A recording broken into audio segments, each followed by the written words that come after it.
to design the music department and the auditorium. He built both the band and choral programs from the ground up and was instrumental in the community drive to add a second high school performing arts teacher. He established both our Tri-M Music Student Honorary Chapter and our Friends of Music Booster Group, and he led educational student trips to New York City, New Orleans, Florida, Hawaii, Canada, and Europe. He worked diligently with a team of music educators to develop competency-based assessment in the arts, frequently presenting the Campbell High School model to other schools in the state and beyond. His commitment to music education led him to act as a cooperating teacher to several student teachers and to give Litchfield students the opportunity to host statewide music auditions, festivals, and competitions. His commitment to our town led him to become the auditorium guru, setting up lighting and sound for deliberative sessions, candidate information nights, and many other Litchfield town events held in the CHS auditorium. Phil made sure CHS band students played every year at the Litchfield Town Memorial Day ceremony arranged by Margaret Parent. He was an active member of the Litchfield Education Association, holding many important leader and servant roles within the organization. Even after his retirement, Phil was still giving to the students of Litchfield by helping to lead band camp in the weeks immediately preceding his passing. Most importantly, Mr. Martin was a caring individual who truly and generously loved his students, colleagues, and community, and was greatly loved by them in return. So in the days since we have lost Phil, there's been a number of students, alumni, current students, faculty, community members, people from all over the state. We got Jerry Bastian from Hudson behind us as well. And they came forth and they wanted to find a way to give a tribute to Phil and for everything he has done. He's an icon not only in Litchfield, but in the entire state. He really, truly is. Everybody knew Phil Martin. So some of the ideas that came forth were we would like to rename the auditorium the Philip K. Martin Auditorium. We would like to place a plaque. We're in the process of getting quotes and things along that line for like a bronze casting picture of him and our goodbyes to him, if you will. There's been the Friends of Performing Arts and Music and Arts over in Manchester have both offered to help fund that, so at no cost to the district. We've talked about Friends of Performing Arts is going to rename their scholarship, one of their 2 scholarships, after him. And we're looking at doing like a shadow box, like we're looking like a bronze casting plaque, and then underneath like a shadow box with one of his batons in there with his years of service to the district, or we haven't quite figured out exactly what the plaque is going to say. But we would very much, we felt, and a lot of people feel that is the most fitting tribute to him. We are making our winter concert a tribute to him musically. That evening, his entire family is coming that evening. His wife, his kids, their wives, his grandkids are all going to be in attendance. So we're here asking to rename the auditorium after him. Is there anyone else who was looking to speak? Absolutely. Hi, my name is Paul Seco. I was class of 2016 at Campbell High School. I've lived in Litchfield my whole life. It wasn't until freshman year of high school that I left the private school I was attending and started going to Campbell High School. So I came in as a freshman. I didn't know anyone. I didn't know anything. Didn't know what I was going to do with my life. You're in high school. It happens. One of the first faces that everyone saw at freshman orientation was Mr. Martin's with, musical instruments to spare, going out to anyone and everyone who would grab one and immediately making kids feel welcome.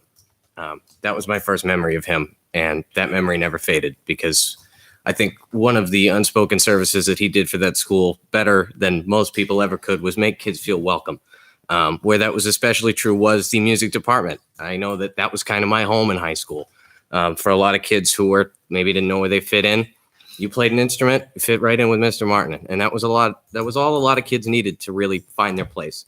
In addition to that, I can tell you that with the proposal to rename the auditorium after him, I can tell you that not myself nor any child in that school who ever met Mr. Martin is going to walk in that auditorium without thinking about him. He opened the school.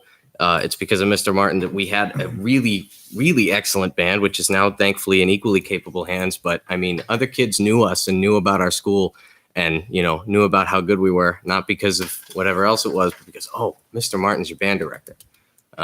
We could all sit here and remember, you know, how great he was or how upsetting it is that we have since lost him. But I think that the best move going forward is to really put his name where it belongs, because it's going to be on everyone's hearts in that auditorium, whether or not it's above the door. Thank you. Thank you.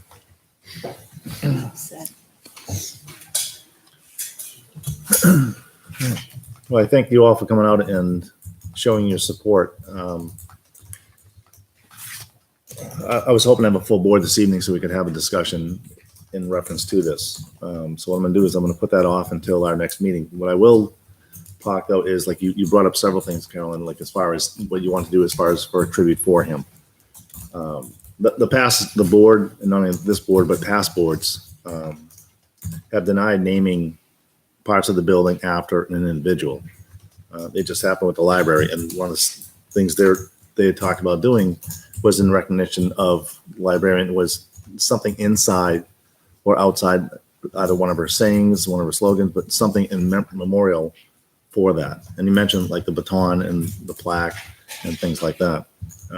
Because namings, we haven't named anything outside of the school after someone. But I know that the other member of the board has a strong opinion of it also, and I'd rather wait until we have a full board to have a discussion, and we can do that at our next meeting. Could I ask that either, I don't know what your schedule is. When is your next board meeting? Is it next Wednesday? November 14th. Okay, so I don't know if you're available, but is it possible for one of us or both of us to come and participate in that conversation with you? Well, it'll be a board conversation. I understand that. I mean, you'll have an opportunity during community input to put something in, but I mean, you've stated your case, and I understand that. May I state one more thing? Absolutely. We work at Percy A. Campbell High School, thanks to a land donation from folks. Yeah. I would simply state that I feel that the time, the life of dedication of one man is at least equivalent to a land donation. Thank you. All right. And again, I thank you all for coming out for support. Anybody on the board have anything? About this topic? Yeah. I'm actually in support. I know we're not really having a discussion, but I'm in support. Because I feel like the auditorium belongs to the school, but it also belongs to the community. We hold deliberative sessions there. We hold public hearings, public forums there. And I think Phil was a part, like you said, of the community beyond the walls of the school. So I think it would be a fitting tribute. And you know what? It wasn't just music. He was there when there were plays. He was there when it was his days off. It was his life. Campbell High School was his life for those 17 years he was there. I have to admit, the last time I was in the auditorium, I was looking for him behind the sound. I just add, as one of the administrators in the building, I think, when we talked about the library, I was kind of on the fence as an administrator in the building, funding the library. I think what resonates with me is he is one of the founding members of the high school. He was there from day one. He was there before the building was even finished, with the hard hat on, walking through the building. So I think as an administrator of the building, this is one that I actually do support. Where the other one I totally saw where the board was coming from with the libraries. So. May I say something? Sure. My name is Jerry Bashan. I was the district director of music for SAU 81 in Hudson. And Bill and I, obviously, not only do we have a professional relationship, we also have a personal relationship. When Campbell was opening up, I was on the interview committee with Chris George, and we had gone through a number of candidates for that position, for the music position. And after we had seen a number of candidates, I said, we're looking and didn't have a problem with Ken. I says, I have the perfect candidate for you. His name is Phil Martin. But there's one issue. He was working right now for the Concord School District. And I says, obviously, and there's probably a money issue as well. So I said, well, let me talk to him. Let me call him and talk to him. I had worked with Phil also in Londonderry, and I talked to Phil. And I saw, my wife and I went over to see Sherry and Phil. We sat down and I said, Phil, how would you like to have your own ship? I said, you know, you work for Andy in Londonderry. He says, you're up in Belmont. I said, but this could be yours from the ground up. And so we were talking about it, and I said, you know, you're going to love the principal, Chris George. I said, it's right up your alley. I said, talking about competency-based education. So I said, but there's only one catch. I said, it's the finances. So I said, but at least go and interview. So Phil came down and interviewed, and he came back after, and we went back to his house, and I said, what do you think? So he said, well, I got to talk to Sherry. And he said, so the money was not an issue because it was the passion to be a music educator and to start something new. And that was Phil Martin. You know, and Phil Martin had a huge influence on many, many of us. And again, when I had a marching band, we brought the marching band up here for rehearsals. Phil opened up Campbell High School because there was air conditioning, and Albert didn't have air conditioning. And those were the kinds of things that we would alternate. You know, if he needed something, I'd bring something over to him. If I needed something for our big cabaret, he would allow me to take stuff and we'd swap off. And that's the type of person he was. And he was like that for everybody. So when you're looking at, as it was well said, naming that auditorium, and everybody's going to walk in there, and it's Phil Martin. When there were over 500 plus people at the wake, you know, it was mind-boggling to see people coming in, and not only people who were present, who he was with presently, but people from his past, and getting emails from past MENC members. These are national people. These are people who run the National Association for Music Education. Phil touched everybody's life. Not only just in Litchfield here, he touched in Hudson, he touched all over New Hampshire. So again, I hope you do consider that as part of it. I think, again, naming it after Phil would be fantastic. And whatever else you're gonna add. And that's it. I mean, you know, again, he was a personal friend and still is as heart-wrenching for me to sit stand up and speak about him. Thank you. If I may add one more thing in addition to what others have said, as Jill so politely brought up, the school was named after another person. And in the grand scheme of things, not only in the town of Litchfield and the state of New Hampshire, but the school is a relatively young institution.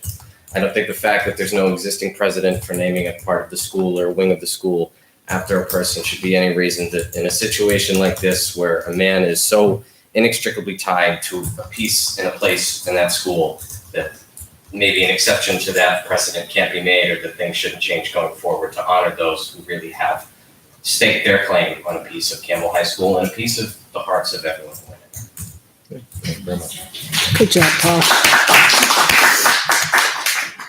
Again, May I just add one thing? sure. Sue Josias, 29 Brenton.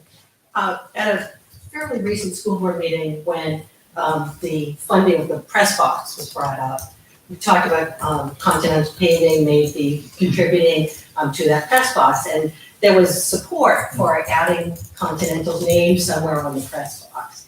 And when I think about Phil Martin and the way that he has transformed students' lives, including my own son, I can't think of a better tribute for him than to name that auditorium. And if we're willing to do it on a press box, I would hope that we could honor him in some important way in that building. Thank you.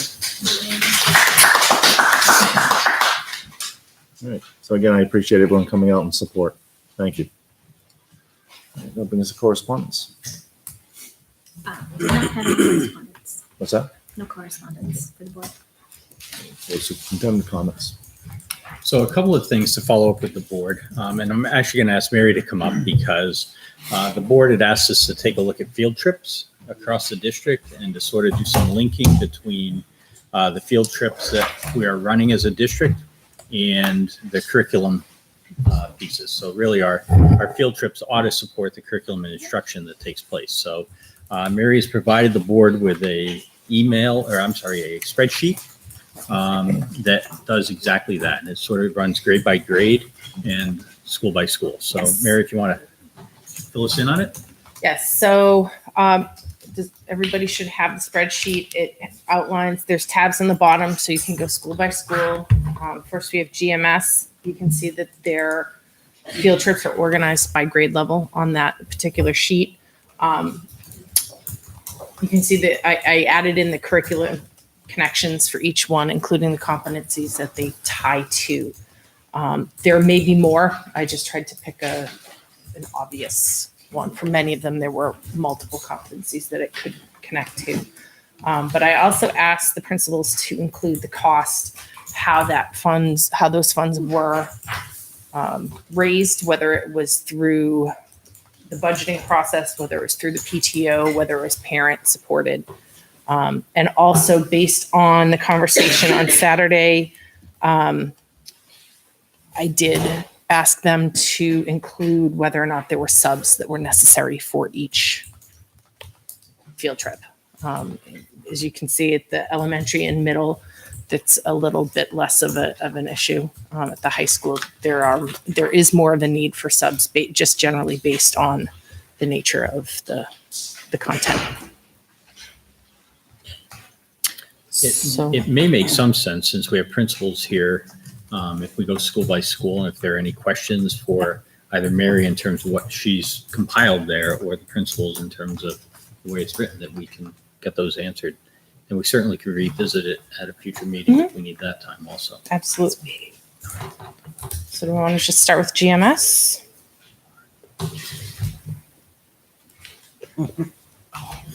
There's a lot of information on this spreadsheet, and I understand that, but I figured I'd rather give you more than not enough. So, any questions, anything that we can clarify for GMS on their trips? I think GMS and looking at both of them, GMS and LMS seem to be pretty straightforward. That it's all done like with the teachers go, and there's no subs involved. It's really when you start getting to the high school. Well, one of the things that you get into a lot more at the high school level are trips that are not necessarily course specific. So looking at the math team, the math meet that takes place during the day. So that is technically a field trip. It's not a math class that is going. It is the members of that team. So you get into a little bit more of that, student council, things of that nature that have pieces that are required to maintain their chapters that have to take place during the day. Mary, just a couple of things if I can clarify, and you may not know, I may need Tom to help because these are on the LMS sheet, but the fifth grade trip to Concord Museum, is that New Hampshire or Massachusetts? It is Concord, Mass. That's I guess by the American Revolution piece, but I wanted to make sure.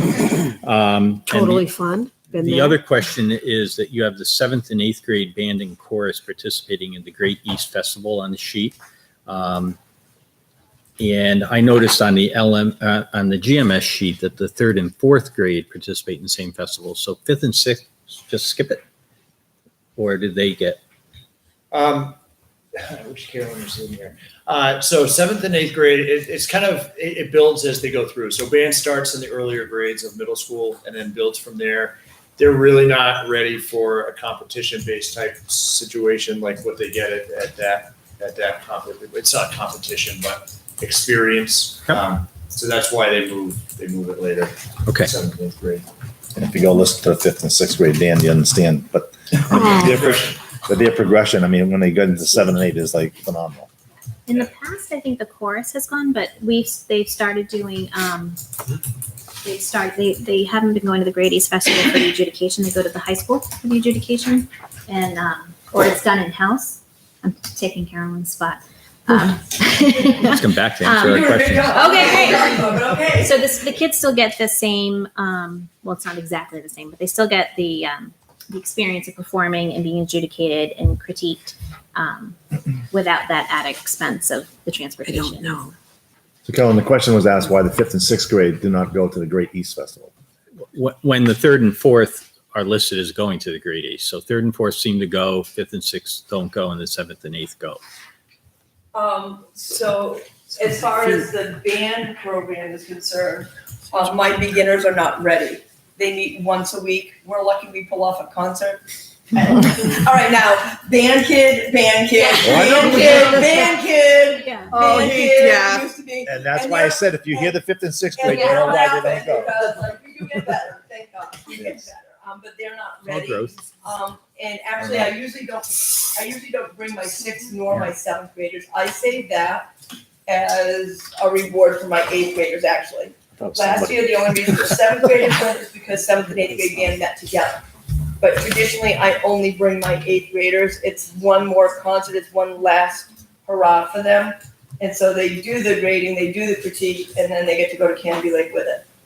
So, and we do ours internally now. Right. And then the Canopy trip is after school. Yeah, it saves us a boatload of money, one, and two, I found that if I hire my own judges, the experience for the kids is way better, and we're able to do it after school, and the kids do not miss any academic time. And in the spring, that is a huge, especially for my 8th graders after coming back from DC, so on and so forth. Like, they're never in school. Like, there's just so much going on, so. Thank you. Thank you. Does that help? It does. Thank you. Yeah, sorry, I didn't know that I could put that one in that form, so I didn't. So. Yeah, that's okay. No, that's okay. I actually asked Tom to add it after because it was on the elementary form, just so that. Weird. Sorry. So now it's gonna put a dirty sign What's that? on that. So- When the blower turns on. Want me to open this window too? No, we love this one over here. I shut it off. I don't know where. It's not me. It's not why I'm sitting Yeah. alone. No, over here. Blowing I promise. So unfortunately, Mike Perez left because I have questions about the high school more than anything. I think get those out and we'll take Yeah. those back and we can follow back up with the board. Well, I'll start with the one that I talked about on Saturday, and it's here in us, New York City, large Oh, trips it's okay. for the high school. The New York City trip. Yeah, so it's on the back of the high school sheet, page 2 of the high school sheet. It's under humanities arts. So I'm reading that one, and then I'm reading the one below it, which makes sense in conjunction with reading of Les Mis, that they go to, let's know where they go, in Boston. That they get to see the show, which ties into what they're reading, so I understand that. My understanding with the New York trip, that's where it started, Correct. but it seems like it's gotten away from that. Now it's just a trip to New York. Mhm. And it's a trip that's open up to anyone, and you can go more than once. So I don't really see where it's tying in as far as into the curriculum, if any. I mean, Well, again, there are ways to tie it in. But social studies is a clear tie in terms of going to Ellis Island, going to the Statue of Liberty, going to the stock market.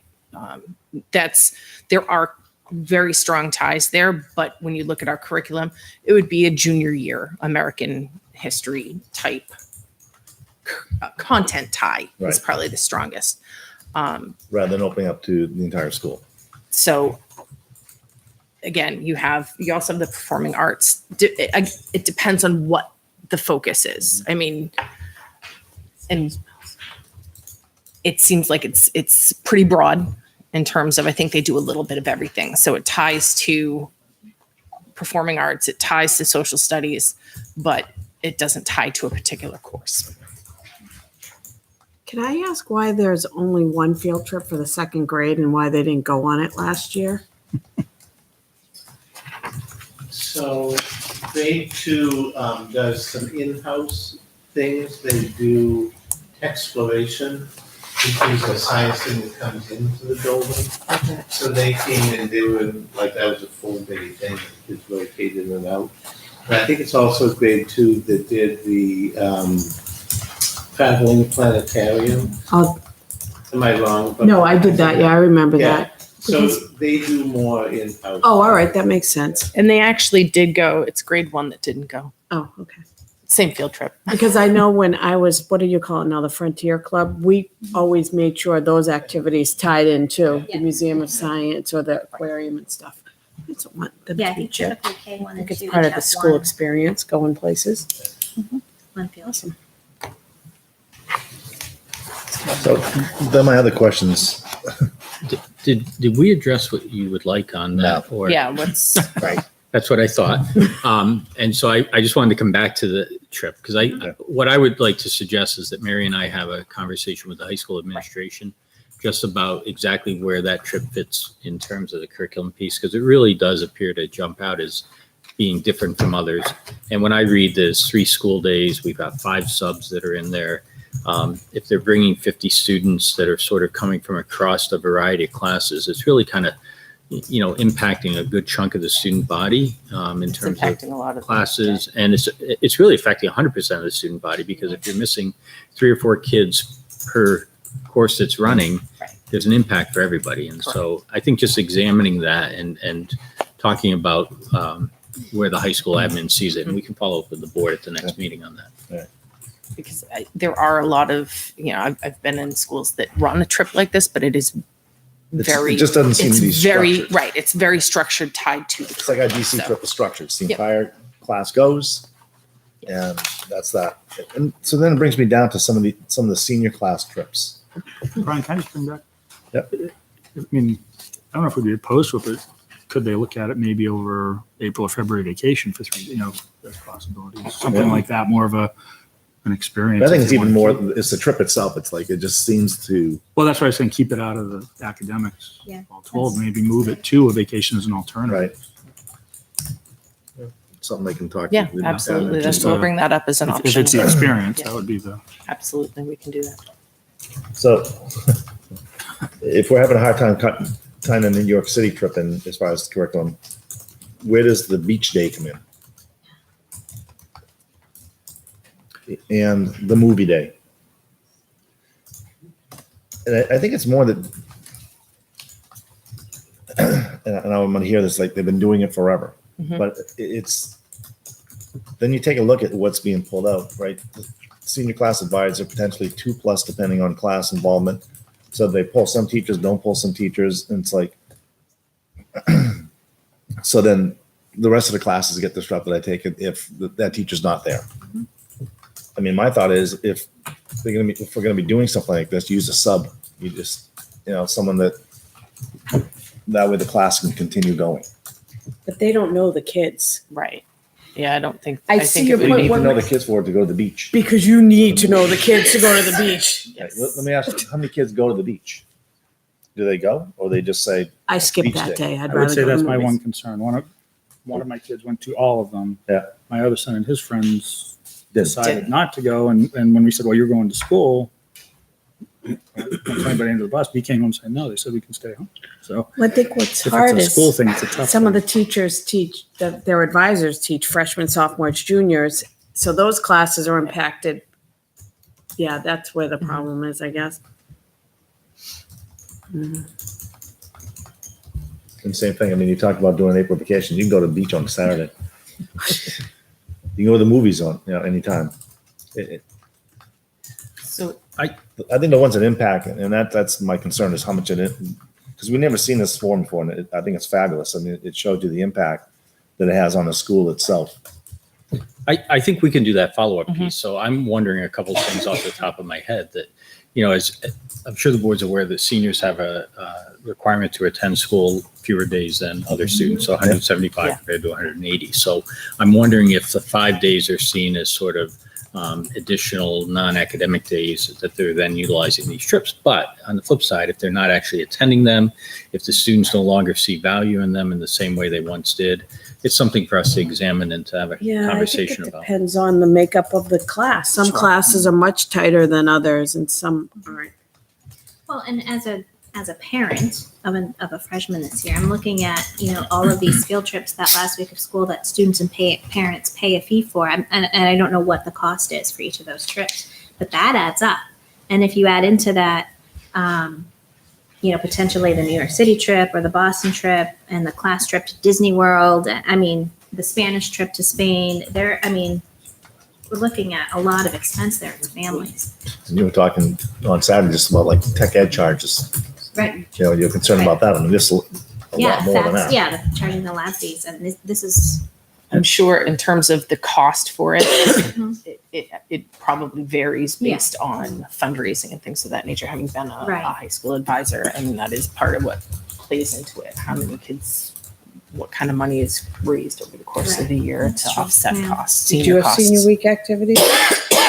We did, but they were not all during school. Most of them were after graduation I guess or after finals, not after graduation. to Brian's concern also, if it is the 175 to 180, and if they don't have to be there, do they then need advisors and chaperones? Can the senior class plan it on their own and go if they don't have to be officially at school? I think one of the other things that we can talk about in terms of the teacher piece is typically you have some teachers that teach seniors. And so it's a good use maybe for those teachers, not necessarily the advisors. But they're going to say, we've been with these kids since freshman year. I know. Tommy's advisor has been with him since freshman year. It's like they plan the prom. It's like a I understand that part of it. Yeah. I don't know. I think all of those are really good questions, and we can take those back to Bill. And when I served as principal, I always had the concept that I wanted a single unifying event.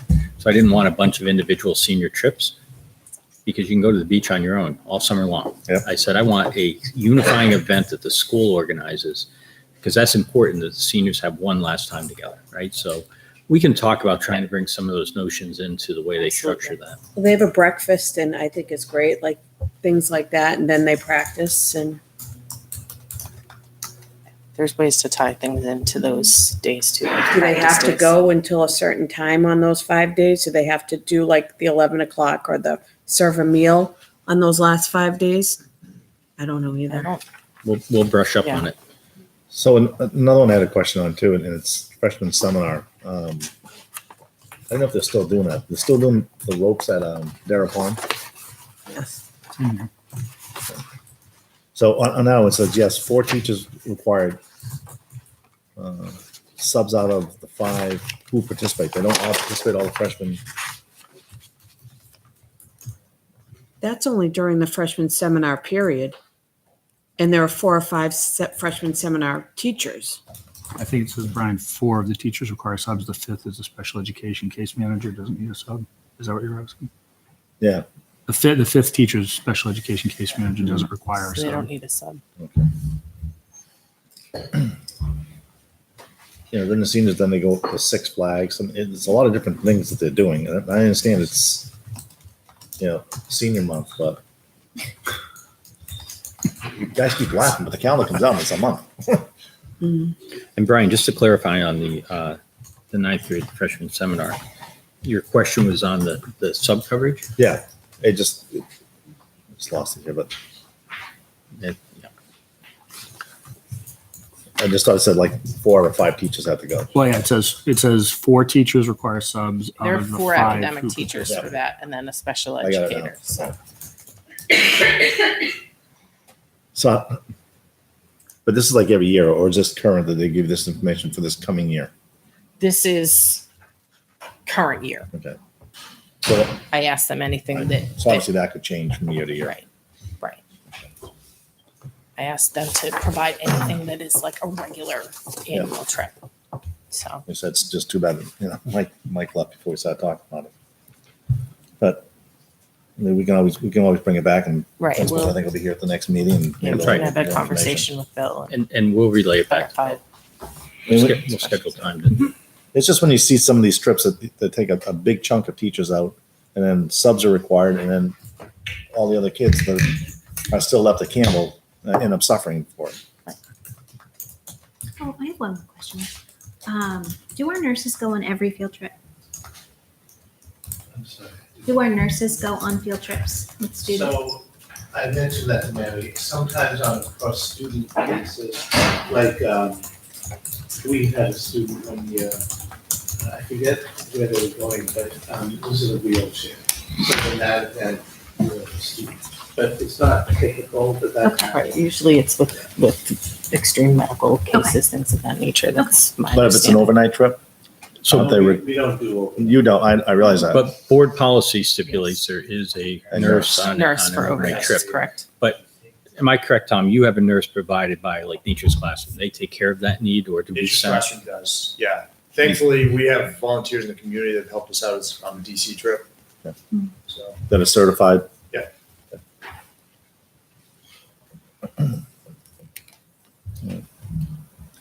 Okay, Thank you. we'll be back with you on it. And then the other thing I wanted to ask the board to follow up on, and there's an invoice that's been provided to you. It's called Pinkerton invoice. And I would just ask the board to click on that link so that you can see it. It was a later add to what you have. But this is the invoice that has come regarding the educational manifest hardship case that the board heard last year. And I wanted to provide you with the breakdown. So you can see that the bill you have is for $6,033. I've been told by Pinkerton that that is a 50% of the bill, which covers the first 90 days of attendance.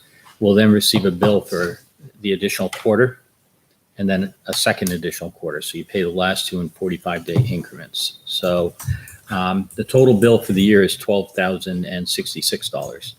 What happens if we don't pay it? The way we have this set up, we're going to get to that in a second. The way we have this set up is that Pinkerton has listed Litchfield as the district of liability. And what that means is that on the back end, all of the average daily membership attendance is being credited to us, which means when state aid is calculated, it will be credited to Litchfield. So, and I double checked that with the Department of Ed because I wanted to make sure that it was configured the way it needed to be because this was new to me and I had not encountered it. So I just want to assure the board that the $3,636.06 that the state of New Hampshire will be reimbursing for a full ADM is designated to come back to Litchfield. So if you take $12,066 and deduct the $36.36, I left off the 6 cents, we have $8,430 that will be local revenue that we need to pay. And I think the board saw on Saturday that we have included this in our budget projections for next year because this was an unfunded requirement this year, an unbudgeted requirement this year. So to answer your question on what happens if we don't, I'm not sure. I mean, I was just said it before Brian. if I did. were the headmaster of Pinkerton, I would be pursuing a legal case against the Litchfield School District to get my money because we have a student attending our school who Litchfield is the district of liability for. So it will create I'm sure that for every action, there's an equal and opposite reaction according to Newton's third law. Well, 8,000 is better than 12,000. Zero would be better than 8,000. What? Zero would be better. So can we legally, I don't know if it's covered under Privacy Act, would we be able to receive her transcripts? As the district of liability, I would assume that we have access to the records of any student that, That's what I was thinking. you know, if we are, so let me put my old hat on for a second. As the principal of Merrimack Valley High School, we had all tuition students from the town of Andover coming to our school. Mm-hmm. And I would share that information readily with the principal there. So I cannot see, I mean, that's the home district. We are the home district, so we should be able to have access to educational records.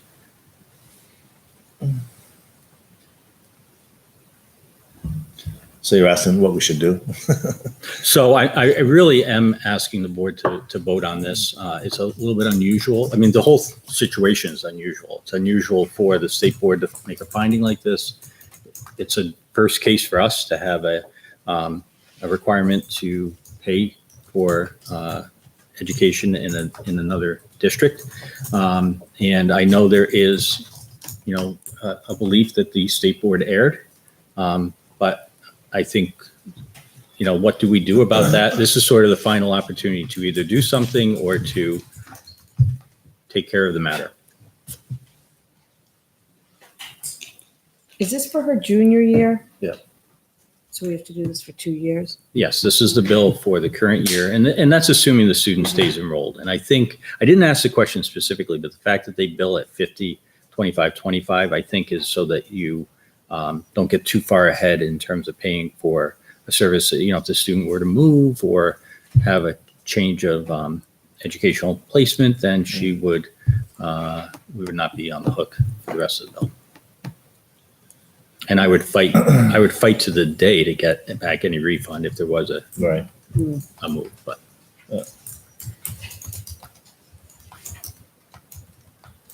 Does the Department of Education have the authority to ask our taxpayers to pay for out-of-district tuition? Seems that way. What That's how- happened? That's how they rule. I know, but, so we Do don't they? have any recourse at all? Not really. Trustee, as much as I'd rather not pay this bill and just let it linger, but hearing from council after we've spoken several times that, you know, it's unfortunately the state ruled in a way that they really shouldn't have ruled. Mhm. But that's their rule. So We have we'd have to bring our fight right back to them again. So if you're looking for a motion, as much as this will kill me, I mean, I'll make a motion to pay the bill to Pinkerton for Vanessa Montgomery of Litchfield, New Hampshire. I second. Further discussion? Hearing none, all those in favor signify by saying aye. Aye. Opposed? Abstained. Mike, do we have to do this each quarter after this, or is this for the full We'll year? just- I think now that we've voted, we'll We're just just gonna pay the plug bill. ahead with the invoice. I'm going to actually pass this that way. Yeah, that way. Yeah, but if you lose it for a while, then you lose it for a while. But they'll start, charging us interest also. Thank you. Those were my 2 follow-up items for the board. I'm sorry. That'll bring us to community forum.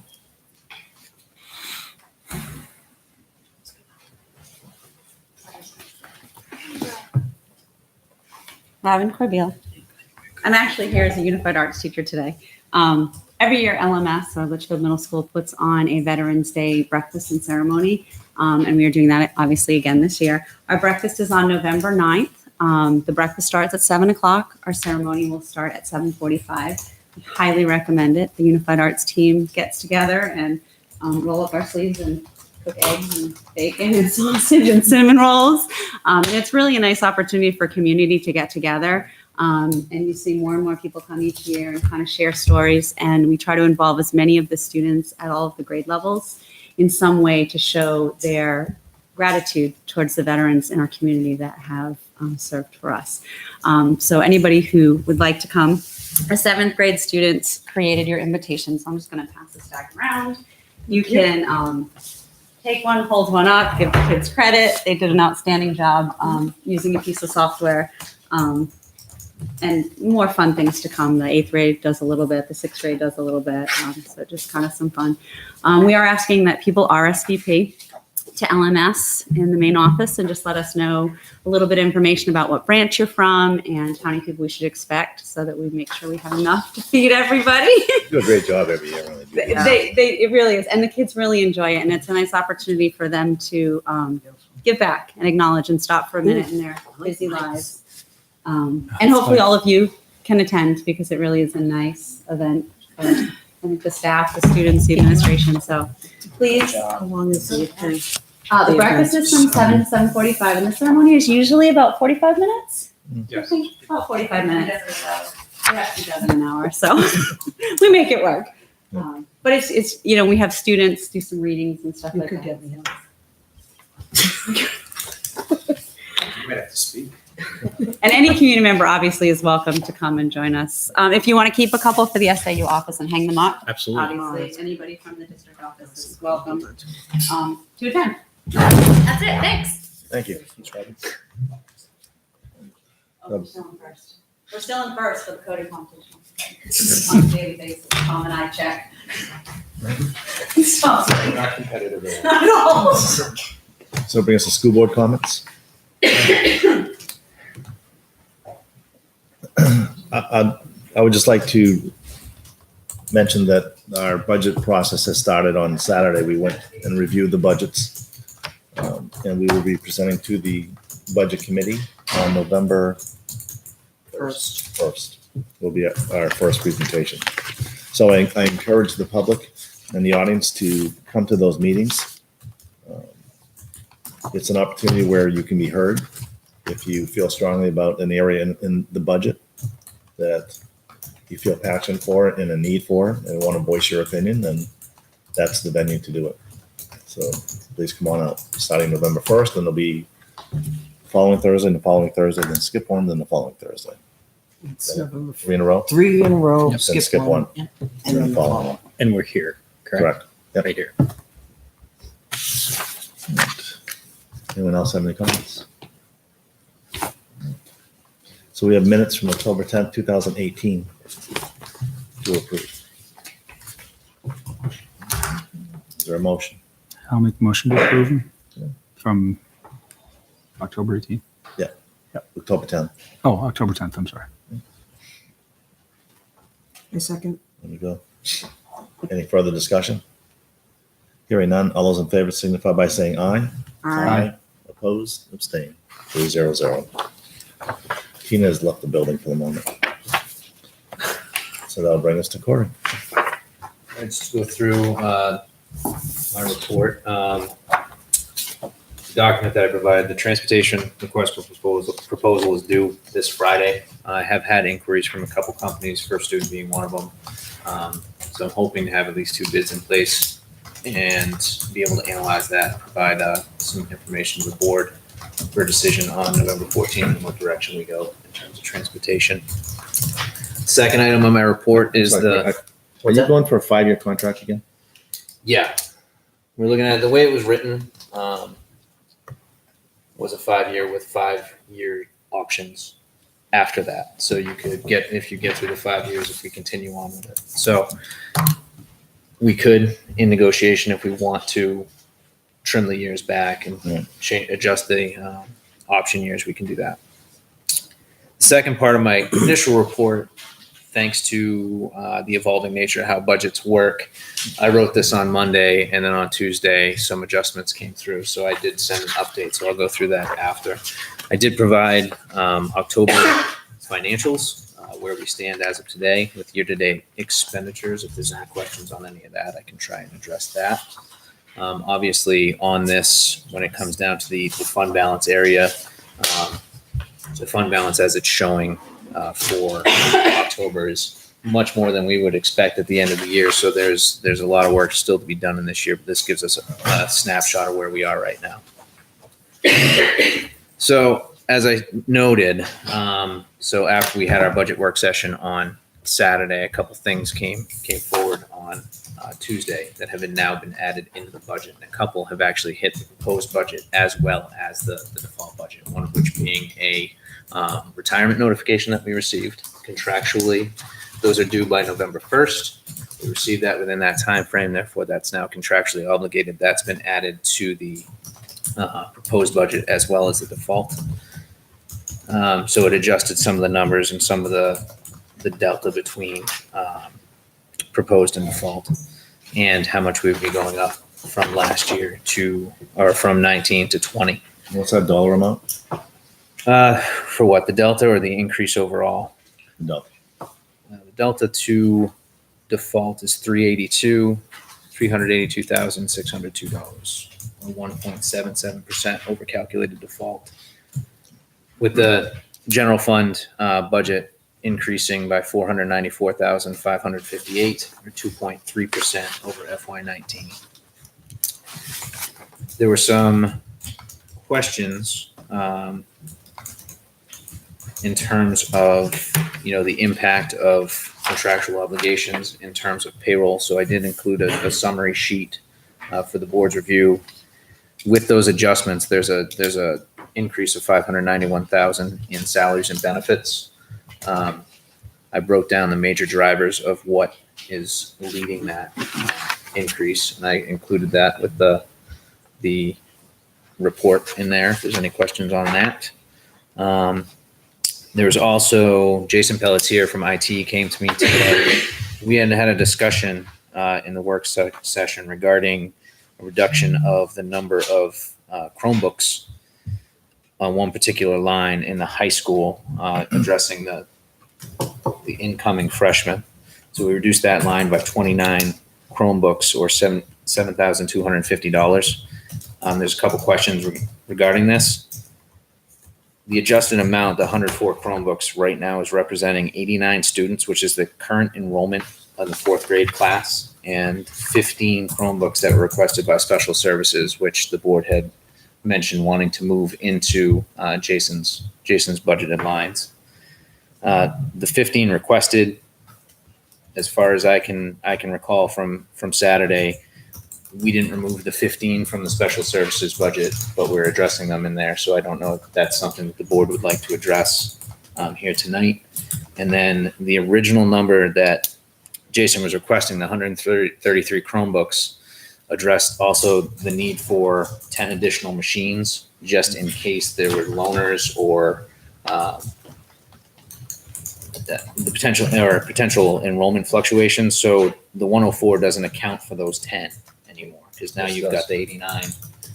If you're going on 89 current enrollment plus 15, you're at 104. That's the current need based on. You need to go to 114. Well, no, the 15, you're talking about the 15 from special ed? Mhm. Those were separate, so we didn't, if someone wants to vote on that, we Well, can vote on it right now, but we didn't touch that. The discussion that I Right, we- recall we hearing talked about on it, was to, Right, but he wanted 10 additional, okay, so That's the why- 15 are staying Correct. in, okay, so now that's clear. unless someone wants to remove them. That's I clear to wasn't- me now, right, that, yeah. okay, I wasn't looking to Very remove good. them, that's why I left them the Okay. 10 additional, and I only cut 29. all right. So that makes more sense to me now. Yeah. It was just clarifying. Other than that, that's that portion of my report. So, Wes, what's that? I was gonna say, while you have an audience right now who's listening. Yep. And you talked about 500 some odd thousand increase as far as salaries and benefits, and I know you touched on, can you just give like some highlights as far as the big drivers for that? So of that $591,000 increase, we're looking at, there's a salary pool within the proposed budget, which is for non-union employees, which are dispersed by the discretion of management. GMR of 9%, which is being put in there, that increase is about $274,000. The GMR for dental is about $7,000. The So New Hampshire- the first number you just put out there, just so people understand. Yep. That's the increase in the insurance policy, correct? If we were to stay absent of a CBA, we stay on the plans as they are now, the projected increase is 9%. So that equates to 200. That equates to the 274,000. The other piece is the 110 salary object lines, which is teacher salaries. And so when we budget into next year, we're budgeting based on teacher contracts as they stand today. So that's based on current staffing level. That increases 215,000. So of the 591,000 increase in salary and benefits, we've identified 577,000 of that increase. And those increases are due to the additional first grade teacher and 2 kindergarten teachers, correct? You have, not necessarily. Okay. That's all staffing. So the teacher lines, that's all staffing. So if you've hired somebody this year at a higher grade than the person they were replacing, that contract is Right, but a big portion of that are those 3 positions, correct? This is tied to all teacher contracts, not just necessarily. I don't think you could pinpoint it on those. Right, but those are 3 new specific- positions. Those are that- 3 new positions that are in there right now. Yes.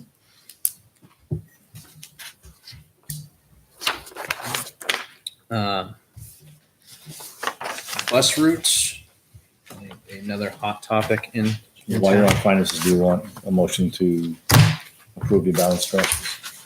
Oh, yeah.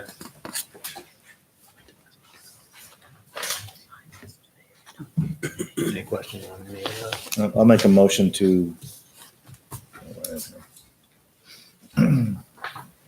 approve the budget transfers from August through October of 2018. Second. Further discussion? Hearing none, all those in favor signify by saying aye. Aye. Aye. Opposed? Abstain. 4-0-0. In terms of bus routes, the bus 9 seems to have calmed down at least over the past couple days. I just got a thumbs up from Mr. Thompson. So some changes were made at the high school level to try and make things a little more timely, and also the driver who is new on the route is getting more acclimated to the route. So we also have the new driver on bus 9 is from the Fitchburg, Massachusetts area, which is drastically different from the Litchfield, New Hampshire area. And so she's been working on getting acclimated to the route and seems to be, It's been on time.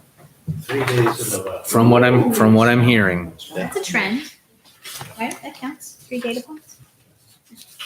Other than that, that's what I have for tonight, unless anyone has any additional questions for me.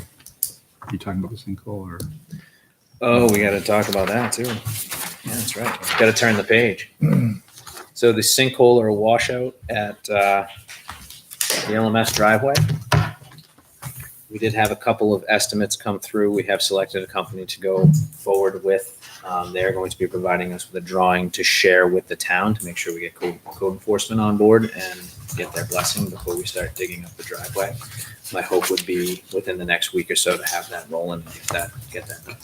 I don't know if this, if I can ask you, the budget committee asked me tomorrow where it's coming from. Is it underspent funds from last year that pays for it, or is it included in? We're not That's very- still to be determined. It's still to be determined.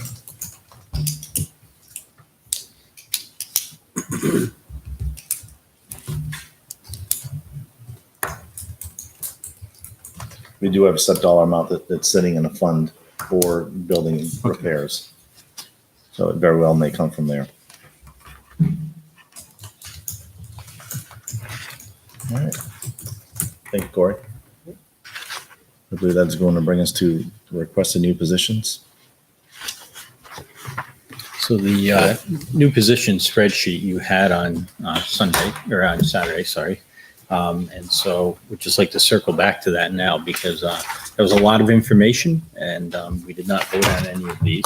But I want to walk us through what's here and probably take them one by one, I would think, so that we can get the sense of the board. Yeah. So I'll start with the first two that are labeled as new positions requiring a warrant article. There are two positions being requested by LMS. One is an enrichment tutor and the other is a math tutor. And you can see the description of those and the salary estimates that we have for each of them. And our belief is because they would both be new positions in the budget that they would need to be on separate warrants brought forward. And we are recommending at this time that the board consider approving those as new items for the warrant, new positions.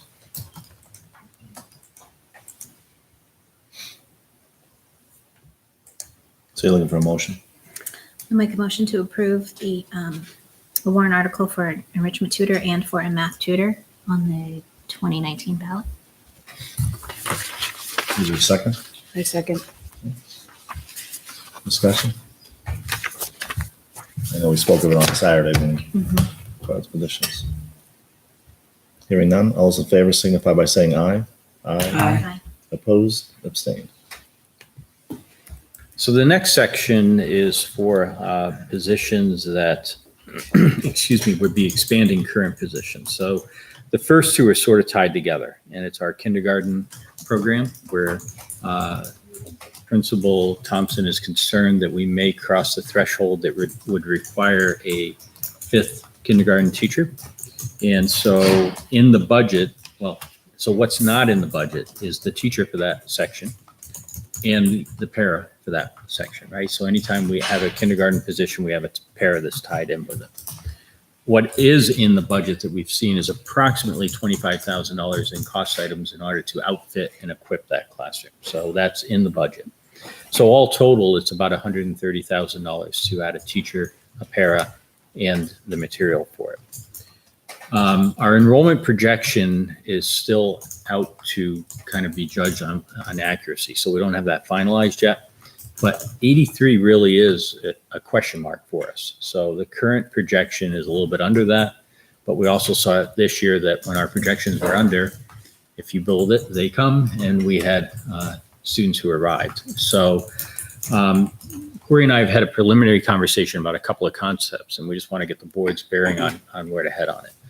So one, we can approve these and work it into the budget, which will increase all the numbers that you've seen, because we're going to be adding the $86,459 position plus the $16,326 position to the $25,000 in materials that's already there. So that would increase the bottom line. We can just do that, and we'll have the position in case we need it. The other approach is that we do that, and that we have an agreement that unless we get 83 students registered, we will not add it. So that's a firm commitment that we're going to hold tight to the cap of 83 that we have been following.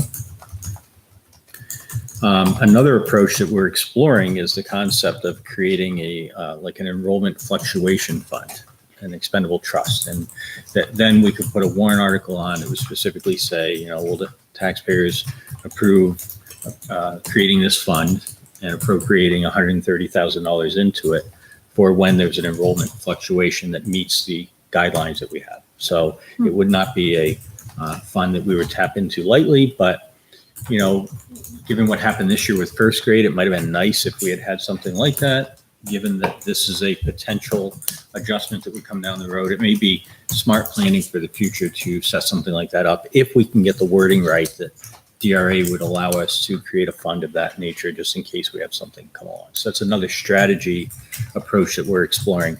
Have you seen that fund in other districts? Have not. We have certainly seen trust funds that are limited, with a very stated purpose, and they can only be used in that way.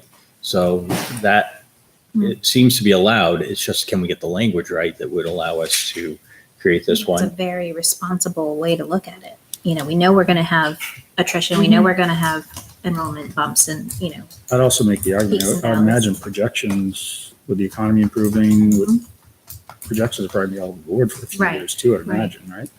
Well, in meeting with our consultant, we talked about exactly all of those things. The economy's improving. Litchfield is a bedroom community. It's sort of an attractive community for young families to move into.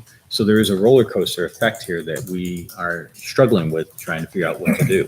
One of the things that we've noticed is that we've often relied on birth rate, but birth rate has proven not to be the most accurate reflection.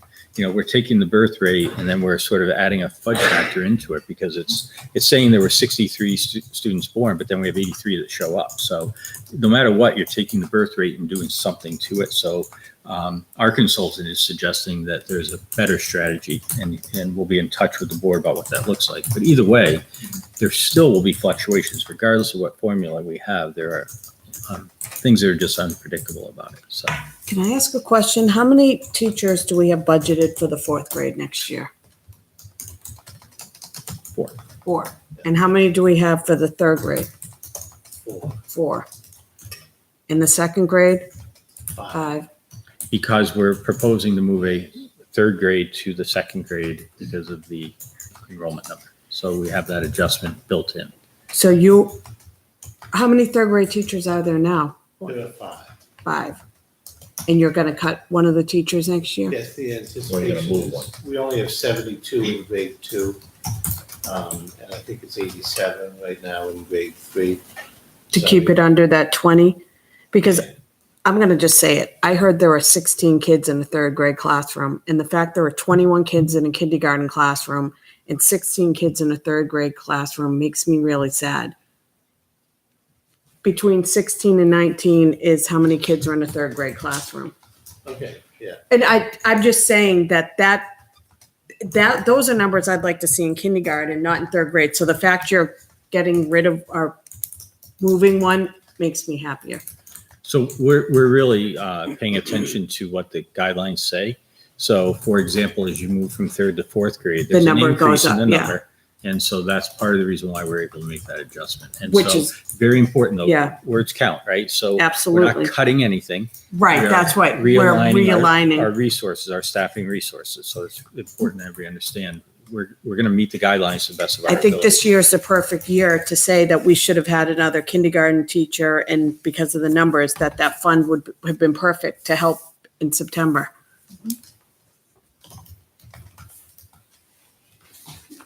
So do you know when you'll have the enrollment numbers? So we are meeting with the consultant again on Friday. We've asked to have the numbers no later than Halloween, and we would like to share those with the board prior to the first budget committee meeting. So if I feel really good about our conversation on Friday, I can get them out to the board right after. But if we have follow-up conversation, that's why I left myself wiggle room until. I guess the only thing I'd say, and I think I can say, it's just based on comments made at the budget committee meetings, I worry about having extra, that we seen as extra money in the budget with the unspent funds last years. I just wonder if they'll. We have a sinkhole. Well, Corey's going to speak. We have a about it to the sinkhole. budget committee. The reason I'm asking as far as when we get the numbers, I mean, we can hold off as far as the kindergarten part. The enrollment numbers, I think, will show us a little bit more of a picture. Then we can talk a little further as far as we want to put on a warrant article to like hold the monies. Yeah, Because we still have time. Salaries and benefits won't go to the budget committee for a while and wait for our enrollment numbers. You said when it gets to 83, so you're saying if we put it in the budget, then if Scott doesn't get 83, then we won't spend the money. It'll become part of. Yeah, the sign balance. That's right. And I think it would be very wise for the board to commit publicly to not spend the money, to make sure that that money is returned. The warrant article piece is another way to do this, a similar thing, because you're able to have people vote on that and decide whether to put it. I mean, the drawback is that the public says no to the warrant and 85 students arrive, and now we still have to find the money. So, there are pros and cons to each approach. I think once we get the enrollment numbers, it gives us a better picture of that too. Absolutely. So we'll hold on the kindergarten for right now. The next position is the technology teacher at GMS, and it's a proposal to increase from part-time to full-time. My recommendation is that we not fund that position. I think that given the conversation we've had early on about tech integration as a different way to think about this, that taking some time to explore it would make sense. And I'm not sure that we're even prepared to do that this year. When I think about overall what we're in the process of building, so funding the existing school needs, thinking about collective bargaining agreements that will hopefully be settled and able to be voted on. I think there are going to be a lot of asks, and so that one is one that I find a challenge to bring forward right now.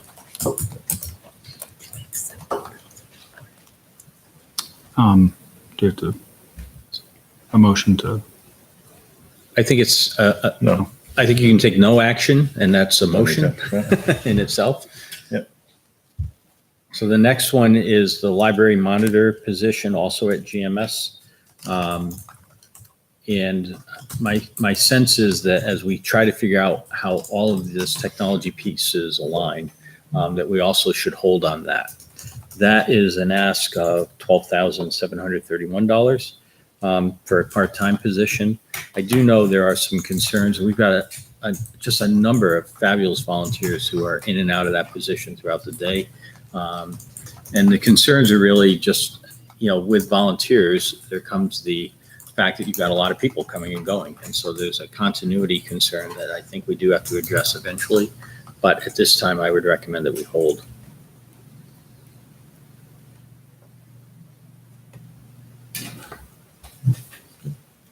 The next position is the LMS fifth grade teacher. Again, this is one that I think based on the numbers, we would struggle to bring forward. The current projection is that there would be 90 students in fifth grade next year. Those are the same numbers that the board had an in-depth conversation about last year and decided that staffing of 4 was the right number for that. So I think that's another one too. Once we see the projection numbers, if they're any different, I mean, our class size can go up to 96 and still maintain policy. But I'd like to see what those numbers are because I know they're pretty close right now. So we'll be bringing those back. I think 90 is the number right now, but we'll verify that and get it back to the board. So we'll just hold on that for numbers.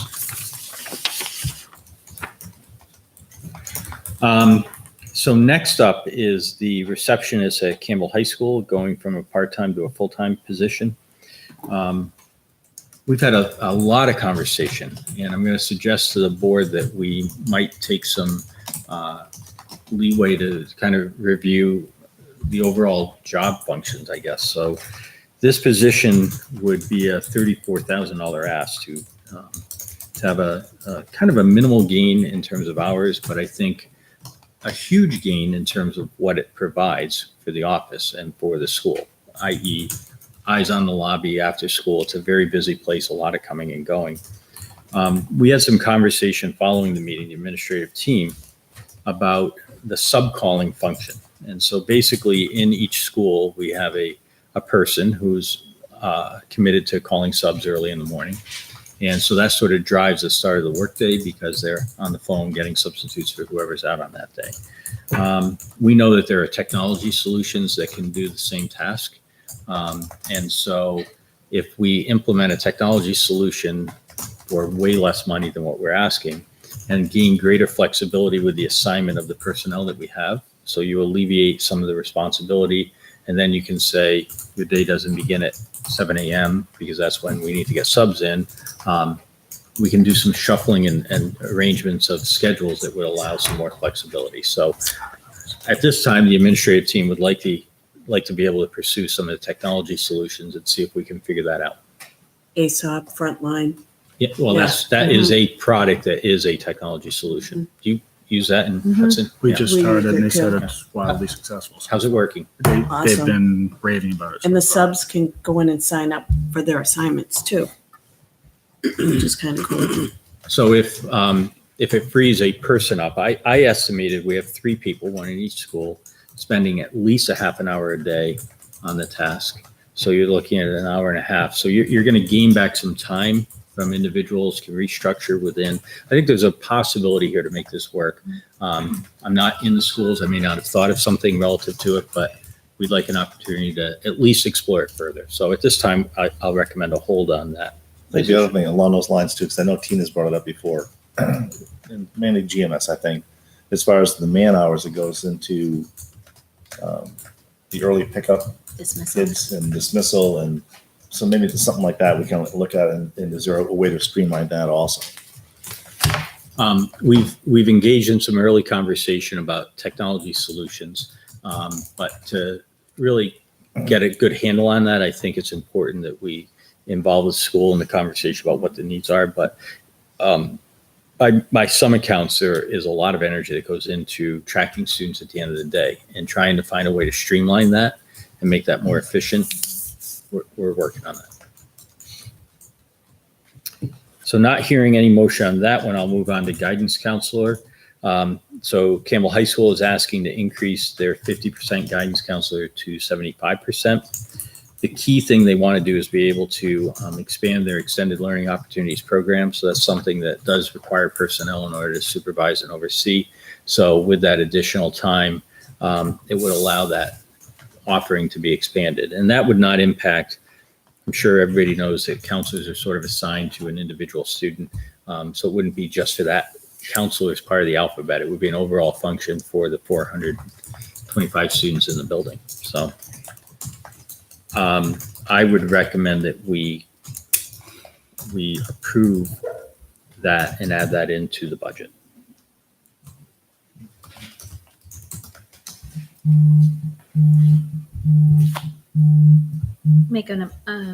I'll make a motion to approve the guidance counselor, expanding the position from 50% to 75%. I second. Further discussion? Hearing none, all those in favor signify by saying aye. Aye. Opposed? Also aye, sorry. Abstain. 4-0-0.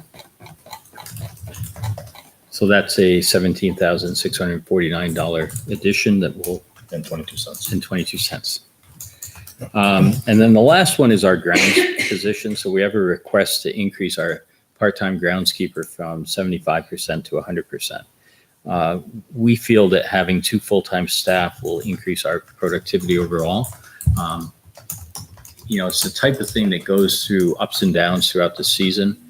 You can imagine that lining fields and mowing grass during the summer is a full-time activity.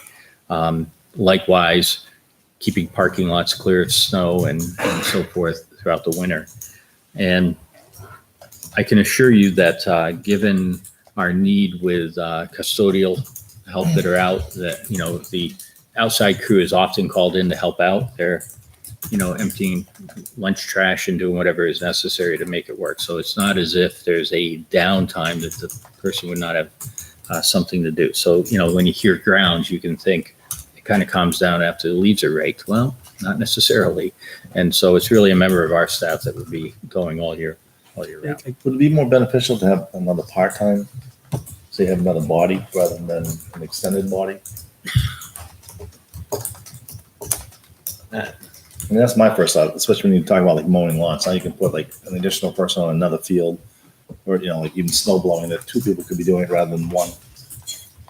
Just seems you'd have a lot more flexibility with another body rather than extending someone's hours. And then you face the challenge of finding someone to hire, because we're having such a challenge finding people to work those Right. part-time positions, even the part-time custodial positions. I think we went an entire year before we could get. This is the first time I think we've been fully staffed in the buildings since I've been here. So the part-time positions are challenging. They are, but I mean, there are people out there. I'm not saying there's an abundance. Yeah. And it just seems that get more of a body count to be more beneficial. And I don't know if it's time to bring it up, but I've just wondered since I've gotten here, we have one employee and a manager in grounds, correct? 2 employees. There are 2 employees. I still understand why we don't have a facilities manager. I'd say it again. I guess I still understand why we don't have a facilities manager who oversees both. Like, as you said, if they're inside emptying garbage or outside mowing the lawn, there should be one person over. To me, it seems there should be one person over the department. It The just seems- inside and the outside? Yeah, it just seems odd to me. We have such a small department. Just So there's one full-time grounds person and a part-time part-time, grounds. from what I understand. And a grounds. Grounds manager, right? Maintenance. Maintenance grounds. Oh, it's not. Oh, I thought it was just outside. Maintenance and grounds, but most of the time recently he's mostly outside working grounds with them. Okay, I might have Not even misunderstood. doing- I thought we had a manager for the outside part of it, and a manager for the inside, this like the inside facilities. That's what I thought it was. Corey, can you explain the exact breakdown? Because it's almost like a custodial supervisor. So which- Dave oversees the internal, like Okay. the buildings, the custodial staff. And Craig is overseeing the 2 guys outside, but they also, when you hit the winter months, if they're not out snow blowing, they're in helping him do the. And I guess that's where I was. maintenance duties. It just seems to. School dude stuff. Yeah, just seems to me to be one over both, right? I don't know. It's just never seemed balanced. It was like that when you got here, wasn't it, Corey? Hmm? It was like that when you started? Mike, I'm sorry, did you have a thought on this one? Well, it seems as if having the continuity would be important. I mean, we've had, as Corey said, we've had struggles with hiring staff and keeping staff in the positions. The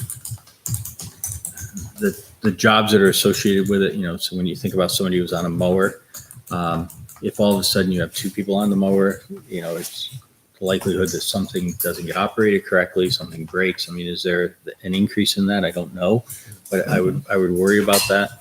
You know, whereas if we could just make sure that it's almost like somebody takes ownership of the mower versus people using the mower. There's a difference in the way it's approached. Same argument for a snow blower or any other piece of equipment. So I could see the argument on why one person. But on the flip side, if the board felt to be responsible and to allow us to hire a 25% or 50% part-time position, that might be something that we could also figure out. It may not help with overturn in terms of people, but it may help in terms of task accomplishment. And so, somebody who's retired and really wants to work a part-time job, for example, might find that more desirable. I don't know. I'm thinking, especially in the summertime, college kids coming back, you're looking for groundskeepers. You can offer them a decent wage.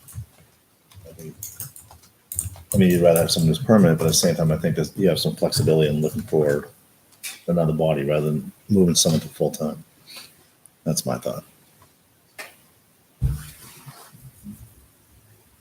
Is the grounds person out there actually helping them mow the lawns and things? What do you mean? Is he helping mow the lawns? The manager. The manager. He's out lining fields. He's out. If one's out, he's out there doing it with them.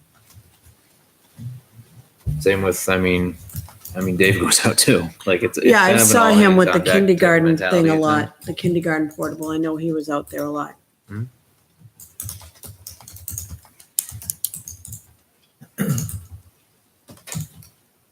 We need an answer on this tonight. What's that? Do we need an answer on that position tonight?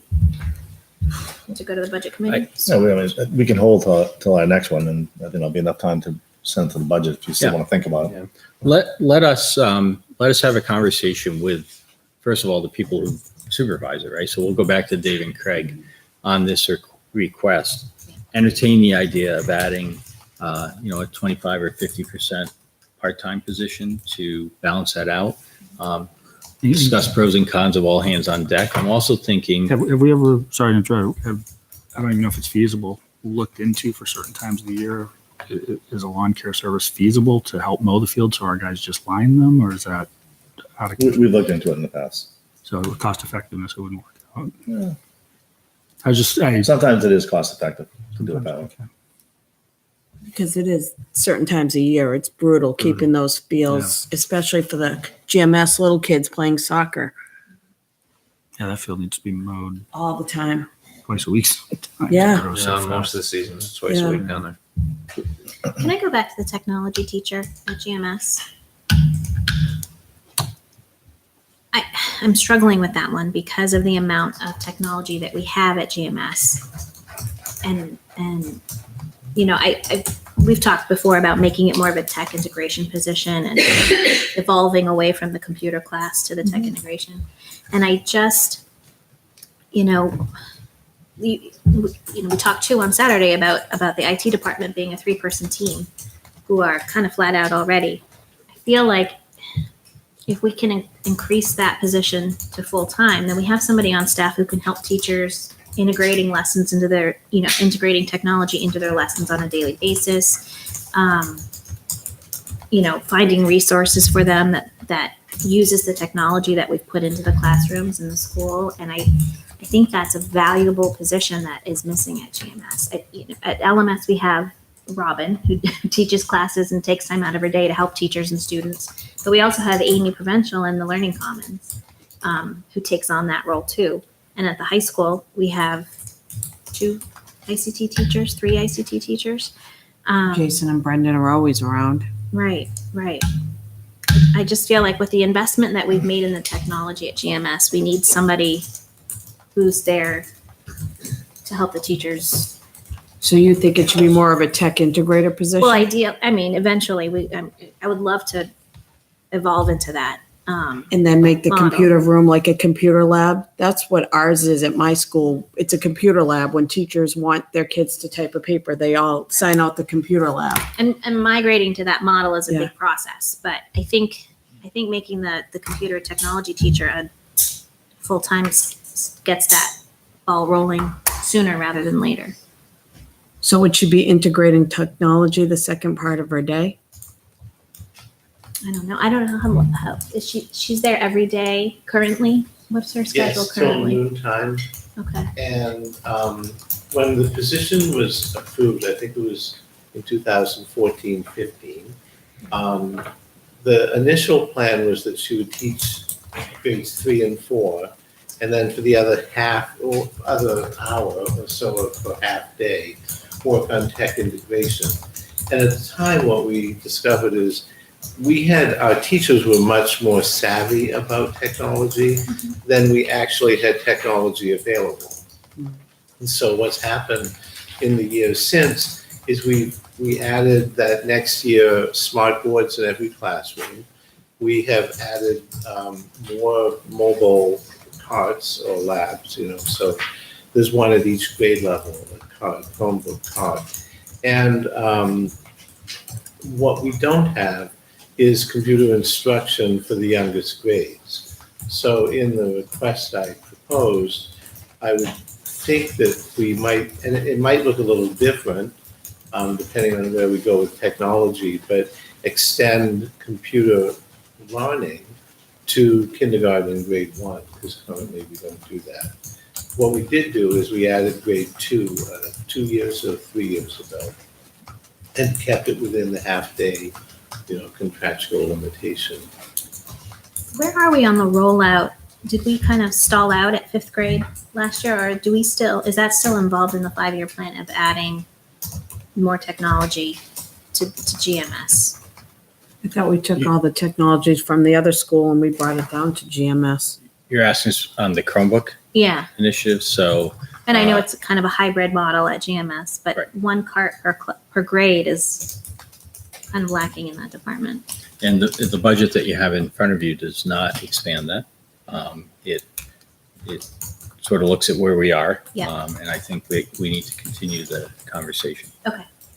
So if the board had, if you're at 1 cart per grade, the next thing would be 2 carts per grade, or do you want to make the leap all the way to, a bank per classroom? I mean, there's flexibility on how you would want to proceed on it, but the budget does not reflect any motion on it. Where I'm looking at you to make sure I'm accurate, that we didn't have anything. That was extra. my question. Okay. I do see value in a computer class because a lot of the younger students only know how to swipe and touch and do this rather than type. I go back and forth. About whether the right model is to take them out and go to computer class or bring computer into their classroom. Where they'll learn those skills too.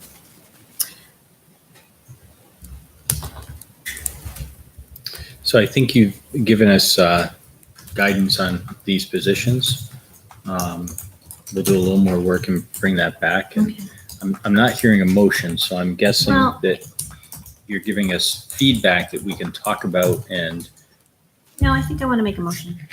Can I just say, I guess the only thing I'd say, like, listening to Mike, I think he almost asked maybe for a year to see where they go with the position, and that's where I'm standing with it. Is that fair? Is that where you are? well, so I don't want to put words in your mouth. That's what I came away with. Well, so I'm looking at the overall ask, and I'm nervous, right? And I just think that we need to be really responsible in what we develop and bring forward. If this were, if there were a motion, I'm going to predict the future. If there were a motion to change this to add the extra half a day for the purpose of tech integration, Mhm. we have plenty of time to figure out how to implement that, right? So I'm sure that between Mary working with Scott, we're able to figure out how to do that in the school from an integration approach. On the flip side, if we take a year to really figure this out and, we may come back with a proposal to add maybe more than one tech integrator if we know what the model would look like and the way we would want to see it across the schools. Or we might say that a district-wide tech integrator who can then float between the buildings would be a model. It's just too early to predict what that would look like. So we'll take the board direction. We'll do what you would like us to do. Well, I'll make a motion and then we'll see how it falls out. I'm going to make a motion to include the expansion of the technology teacher from part-time to full-time at GMS in the budget.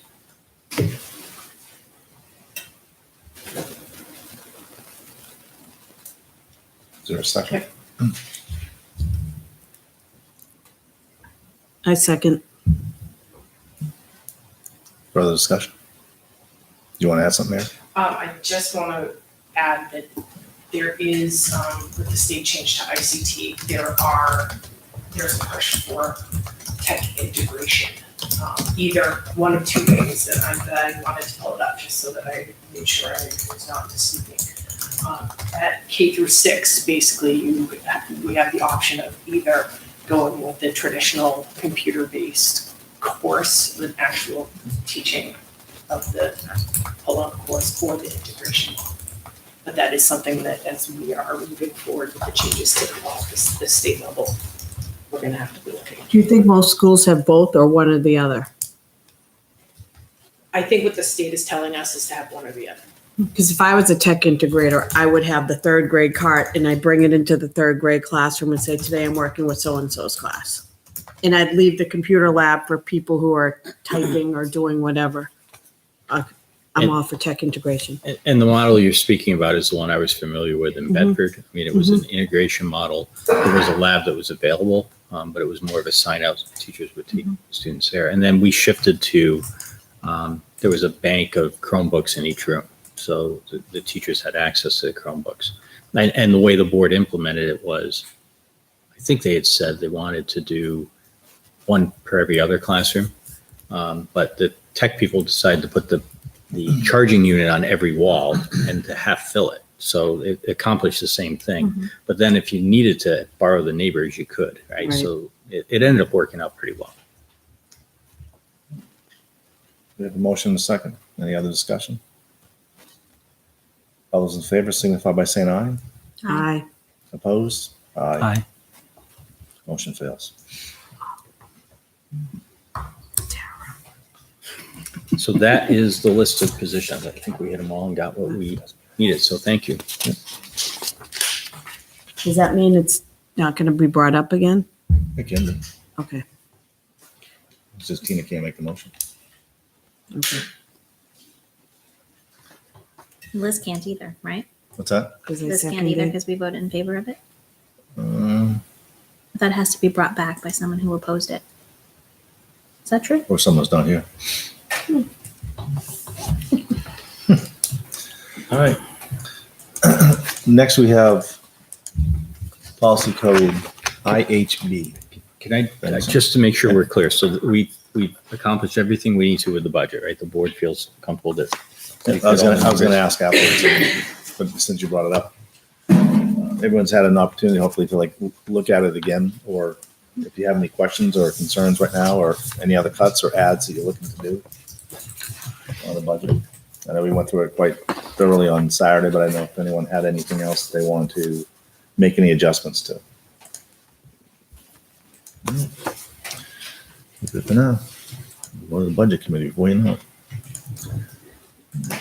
So next we have policy, and this came up from conversation, policy IHB, which is Litchfield class size. And it came up because we were talking about kindergarten. And Scott, if you can just hang for a couple seconds. Yes, certainly. Because it's one of the things that we kicked, because we were talking about it, and it came up as far as kindergarten, like what the right size classroom is. And kindergarten, and I guess Muriel asked the question also. I know the way the state looks at it, they look at it similar to this. The kindergarten is grouped into grades 1, 2, and 3 as same class size. Would you agree with that? I think it's a stretch. We currently have classes of 20 and 21 in kindergarten. And even with a para, here's the thing. I met with the Unified Arts team, and I also met with the kindergarten team last week. And just keeping that many students on track when they're learning how to be at school. That's a really big part of what kindergarten is. So it's a stretch. I think that fewer would be better at kindergarten. I think that it allows for more personalization, more direct attention. 20, we're making it work. We have 20 and 21, but it is daunting for the teachers. Well, Michelle was nice enough to look up what the state requirement was, and it's pretty interesting. How exactly is it worded? You remember? This, Shoot for? Isn't it? well, I call it a strive for. Strive for. Strive for.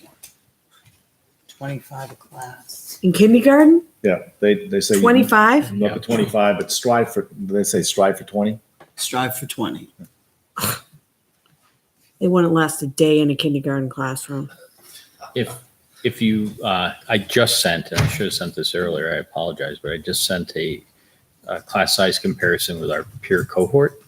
So that email should have come into you, and you ought to be able to click on the link and see it. But you can see that we're not really too far askew of what is happening across the state.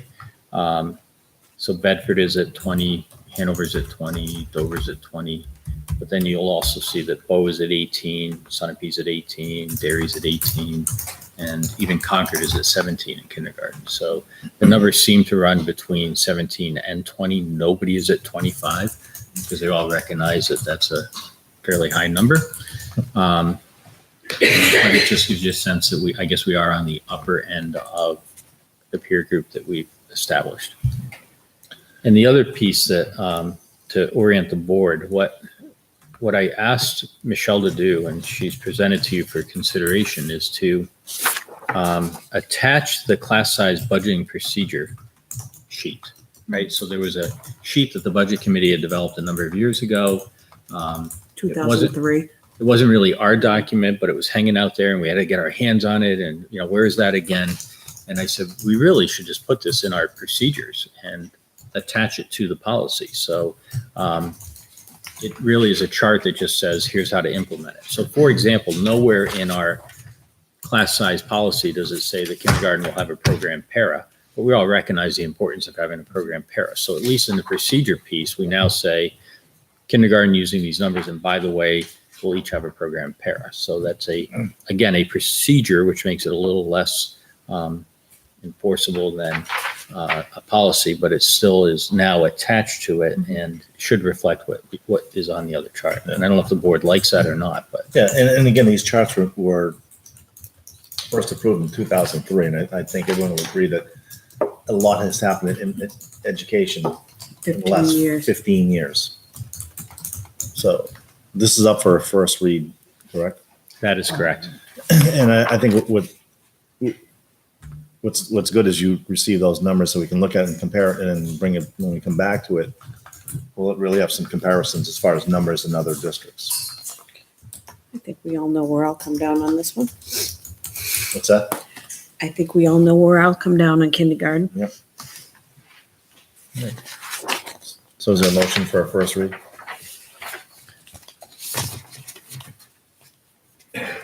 Motion for what? To read it? No. To approve the first reading? Yeah. Make a motion to approve the first reading of policy IHB and with the addition of the class size budgeting procedures, IHB-R. No, second. Any further discussion? Hearing none, all those in favor signify by saying aye. Aye. Aye. Opposed, abstained. And if I can point out, I asked Michelle to do a little procedural piece I want to explain to the board. If you look, IHBR, in the past, that's been a separate document. So you would have IHB and then IHBR, which is the practice procedure piece. I asked her to just make it one document and sort of to do a break in the middle, because instead of, they go hand in hand. So now it just flows. Here's the policy, here's the procedure, and it's all in one document rather than two. So if the board is comfortable with that concept, we'll try to follow that in the future. I think it'll have fewer links on our website, and the links will make sense because you'll want to read the procedure that is attached to the policy. Well, as it stands now, you create the document, you PDF it. You create the procedures, you PDF it. Then you have to combine the two. Then you can link it. So it's like one step is better. How do you amend the policy? How do you amend it? Yeah, Through the board. through the board. Like I would like 18 to be the class size for kindergarten, not up to 20. Well, that's what we're going to discuss when we bring it back. Okay, thank you. Now that we have that nice little chart for all our. I peers. see it. I was going to throw all that math off, but we'll redo it. All right. Next up is FF. So, how did we come up with the codes out of curiosity? State. Well, NHSBA did not have a policy, so I had to research several other districts, not only in New Hampshire, but across the country. Excuse me, and they're all pretty much the same. So more districts than not had the code FF, which is facilities. Okay. And a lot of other ones were different. I said FF is fine. I'm not going to go crazy. So it's new. Like I said, NHSBA does not have this. So So Excuse me. FF is a new proposal from us, and the title of it is naming of facilities. And I just thought that because the topic has come up a couple of times, including this evening, that it would be important for the board to adopt a policy so that you had guidelines to work off of. And we're proposing language for you to consider. That's all it is. It's one approach. And frankly, that was based on the last time this topic came up, so the board could have a different bearing this time and may want to adjust the language. But we are proposing draft language for the board to wrestle with. And so as you think about the proposal that was made tonight, and I think it's important that when we get into naming facilities, it really is a commitment to forever. So once that is done, it's a forever promise down the road. And so it's something that the board has to enter into pretty seriously and deliberately. So this is an attempt to get it language, but if this is not where the board is, we'll modify it however you see fit. And if you don't want a policy, if you want to, if you prefer to stick with case-by-case requests, that's okay too. It's really whatever your pleasure is. I'll make a motion. What is this for? A first read. First read. For policy FF. I disagree with this policy. I'd like to do some more work on it and propose different language. You want to second the discussion? Second for discussion. I disagree with this policy. Okay, but just bringing it back afterwards doesn't make a policy. Yeah, I know. When we do bring it back, same thing. I'd rather have a full board when we're discussing this. And same reason why, we told the members who are here this evening that we'll do it with a full board. Right. Okay. Then can I forward you some suggestions for language and policies? Or would it be helpful for us to share that document with you to Which propose document? the one that's in front of you, the FF, and then you could propose edits to it, whichever is easier on your. Oh, I see. Okay. How would you like to do it? I'm not sure. Let us know. All right. If you send us comments, we'll incorporate them. And Okay. if you say, just send me the doc, we'll do that too, Okay. whichever works. Thank you. So we have a first and a second. Further discussion? Hearing none, all those in favor of policy FF for first read, signify by saying aye. Aye. Opposed? Abstain. We'll bring it back. We can have discussion. 4-0? Wait, what just happened? I'm sorry. Did we just approve that as the first reading? First reading. Okay. Yeah, that's fine. 4-0, right? Yeah. Thank you. Next, we have policy GADA. So this is the personnel recommendation policy the board has seen previously. You've done a review and a first read on it, and so now we're looking for approval. And a reminder that this did come to us from legal counsel as a recommendation, so. I'll make a motion to accept policy GADA.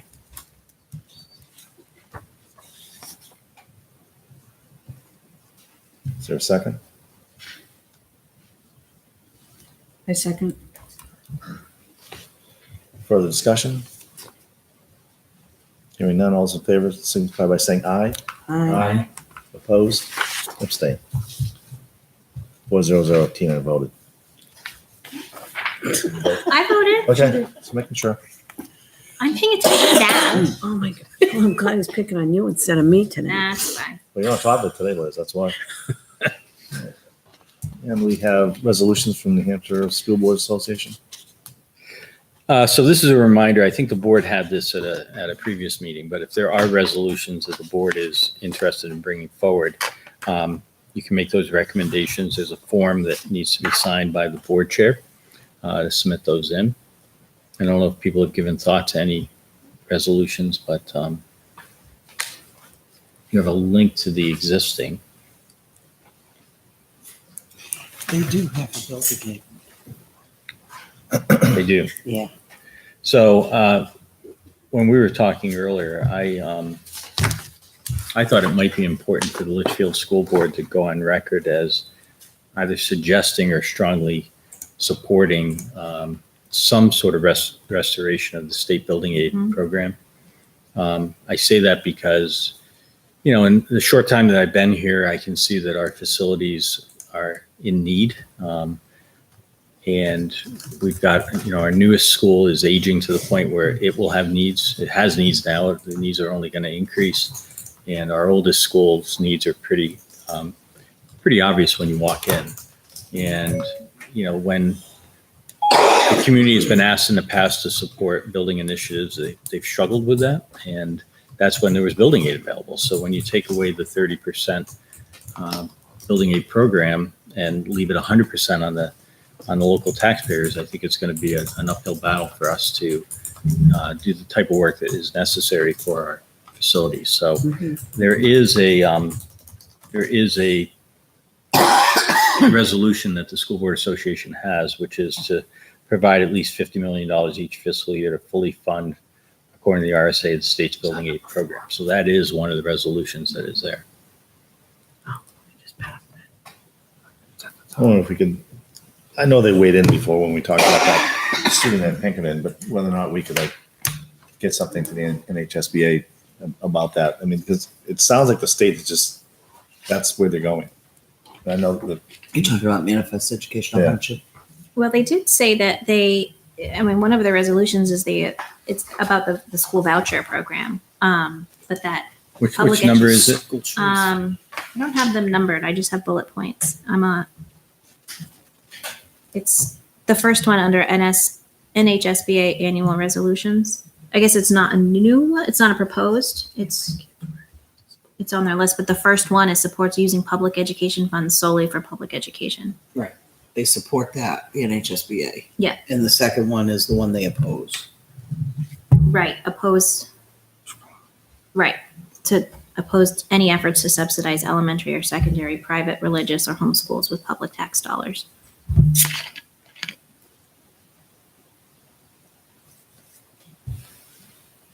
But I think I understand what Brian's getting at though, because the law has expired for manifest educational hardship. The RSA had expired. They are trying to get new rules. Because they added in that one word. Right. And he wants to see if there's a way they can shore that up to be more specific on what the criteria for it is. That's what otherwise, I'm I think the thinking. board is just going to run rampant and decide to do whatever they want to do. If the board wants, we can always draft something. You still have time. Yeah. That's if we can. I think it would be worthwhile. To have the school board association. To the School Board Association, yes.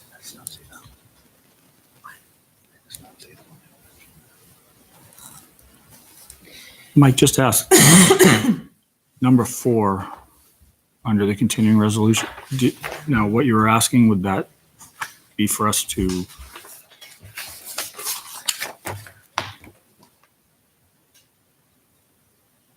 Yeah, that would be an example of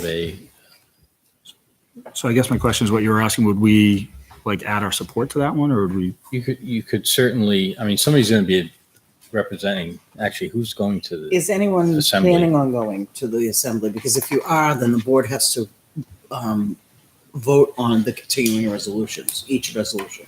Oh. And the delegate will carry that vote. We haven't in sent the anyone assembly. as long as I've been on the board. It's in January, Okay. January 26th, actually. It's a Saturday. So, this is sort of a proposed resolution. So if there's something that's not in there, and Brian's suggesting maybe something relative to ensuring the local board retains the local control on. I'm sorry, I was asking when you had said earlier. I had said if you didn't have a suggestion, that a letter indicating strong support toward restoring that, and maybe we could draft something that speaks specific to our situation, so that that could at least be entered into the record. Okay. Do you want a motion to submit a letter of support? Do you need a motion? Let motion. If there's a sense that that's what we ought to do, let us draft something and bring it back, and then we'll have the board vote on that letter. But I'm getting a sense that that's a need that we would strongly support. So let us try to paint that.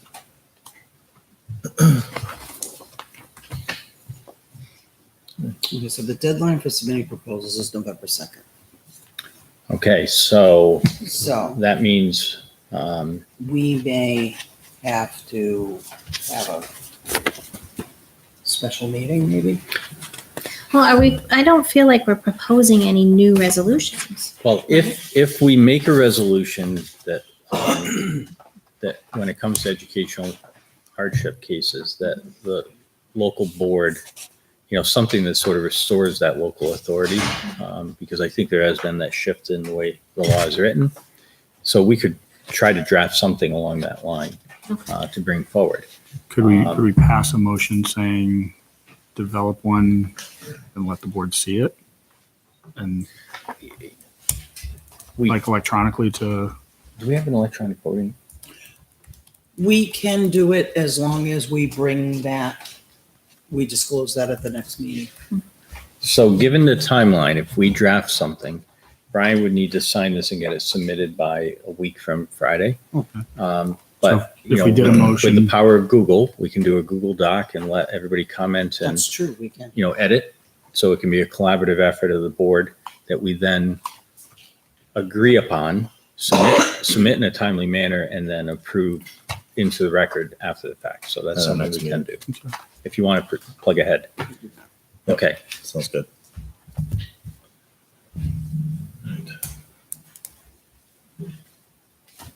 So next on the agenda is school board goals.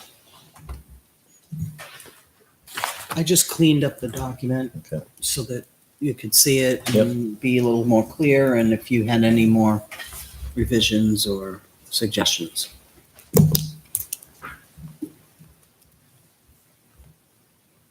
I know I gotta take the footer off.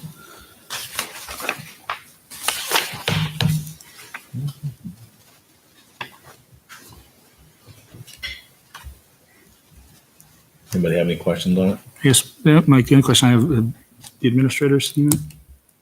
Or, Nope, that's a really good point. This has not gone back to the administrative team.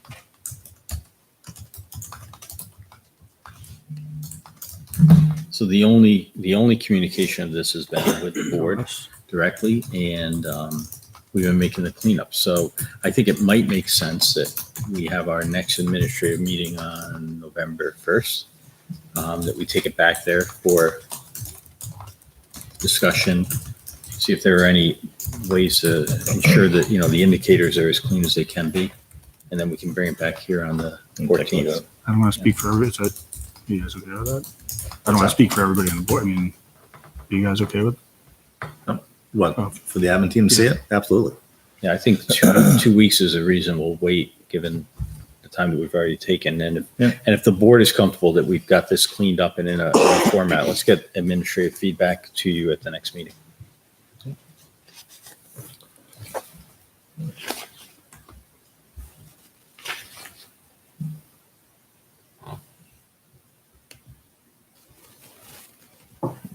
So that brings us to manifest. Are we all set with the manifest? Yeah. Four? Yeah. All set. All right. So bring us to community forum again.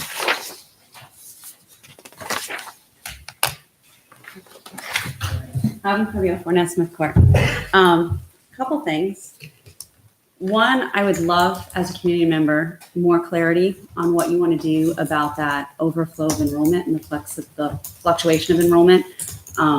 Because I do think it's important to have money put aside for those numbers as they change, especially with that way that building is happening in Litchfield right now. There could be some surprises. And I don't know how you write that. I don't know if you write it as a warrant article asking for that fifth grade teacher and saying, then you write another warrant article that says, if that fifth grade position, if the number doesn't reach 83, this money automatically goes into a fund so that people can vote to do that or not. But I think that clarity of word in that is going to be really important, because I think the feeling that you get in the community sometimes is that money disappears into the budget. That it's going to come back. If we're not going to spend it, it's going to get back. But as a taxpayer, you don't ever recognize or see that money because it just gets offset from your taxes. We're seeing it going into a fund that then they know from this point on, if there is a gray area, we have that taken care of.